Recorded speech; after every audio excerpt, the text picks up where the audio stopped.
First of all, thank you very much, Colin, for the introduction, except for the bit about I've been around as long as you have. But we have to put up with those comments, but never mind.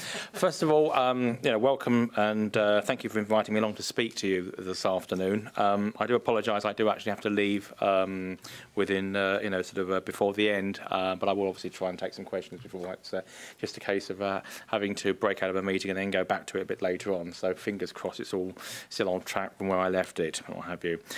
This afternoon's presentation was about making sustainability mainstream, which would argue to start with that potentially it isn't mainstream. Well, I wasn't actually thinking about what it is, but what it's going to become, because, and I want to talk about this, obviously, it is like a looming cloud.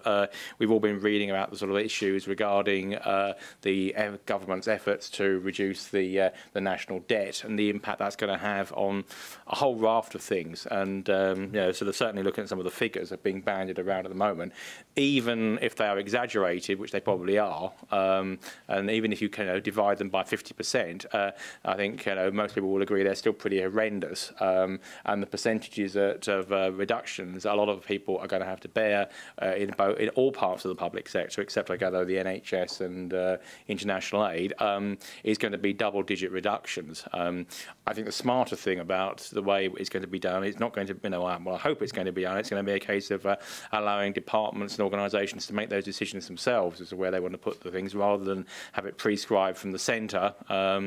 Because I think, I know both Colin and I have worked in central government and things like that, but certainly when you work in local government, you know that central government and local government are a million miles apart, and arguably they're actually going away further and further from each other as the years go on. So it is about how we are going to try and actually square some pretty horrible circles, which are going to be projecting themselves in the fairly near future.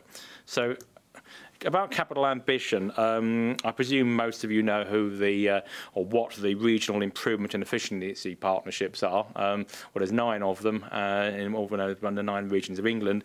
Capital ambition is the one that covers London. I don't propose to speak about it, but there's some information, and it will be in your handout packs and what have you.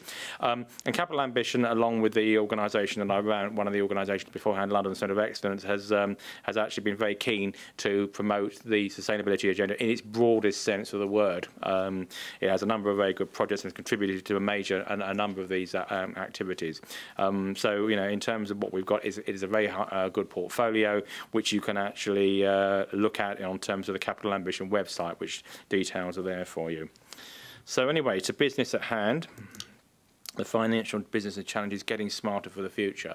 I put getting smarter for the future there because it is a strap line that actually is going to be about the essence of what I'm actually speaking to you about today, in terms of actually making everything mainstream. In terms of the budget deficit I've actually mentioned, these are the top priorities. Certainly since my times in the public sector, and I've been obviously 19 years working in central government, and as in the last few years acting as a consultant, working with a lot of different public sector organisations, I have never seen such urgency now in terms of what are we going to do about how we're going to actually make these cashable savings, where are they going to come from, what do we do? It's quite amazing. It's interesting about talking about data.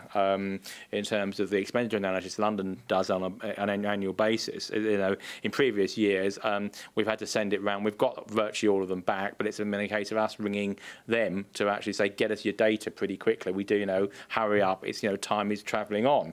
This year, 8 of them were actually in by the end of April, and people are now ringing me up saying, when can we have our data process? We need it urgently. That is actually a major transformation. When people actually chase you and say, hey, we need help quickly, what are you going to do, rather than the other way round, trying to hide from you, that something's up.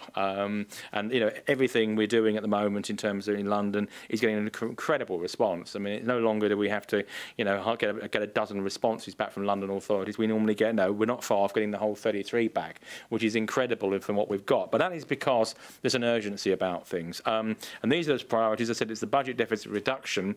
But the other thing I think is also it's going to be making the most of our existing resources resources, people skills and knowledge to achieve the above savings. One of the gaps in the thinking at the moment is, and people are saying, oh, it's all very easy, we'll just get rid of all the consultants, temporary labour, interims and things like that. If you get rid of all of those, then there's going to be a yawning great knowledge gap sitting in the public sector. So again, that's something that's for greater minds than mine are going to have to square that one in due course. But there's a major difference between a headline and statement, which is very popular, and actually making things work in practice. So we shall see how that's done in the coming months ahead. Many of you have probably seen that we're being warmed up for this by the Audit Commission and NAO report on collaborative procurement. Collaboration, for those of you who and haven't been reading this, is been accepted as being the way forward for reducing the amount of money spent on public sector procurement. And Colin has been doing his own paper on that. He's putting forward ideas, and there is a general consensus now that's the way forward. But however, there's an interesting report that came out at the end of May, basically says it needs to ramp up considerably. The encouraging thing about this, though, and I pulled this out, and I've highlighted there my bold italics at the bottom, not the NAO Audit Commission ones, is that in spite of this, we haven't lost sight of what you're all here about today. It would be very easy, I think, to say in the mad stampede that we will actually lose sight. But I'm very pleased to see that's actually on the bottom, and that the policies that are going to go forward on procurement will actually help deliver that wider policy objective. So I think that is an encouraging point of view, which again all of you need to help promote, and within your own organisations when you go back to work today or tomorrow, whenever that may be. However, we are going to get some demands versus a saving sustainability balance. And the reason I say that is I still get a lot of people both in procurement departments and other organisations, fairly senior people saying, well, we can't have both.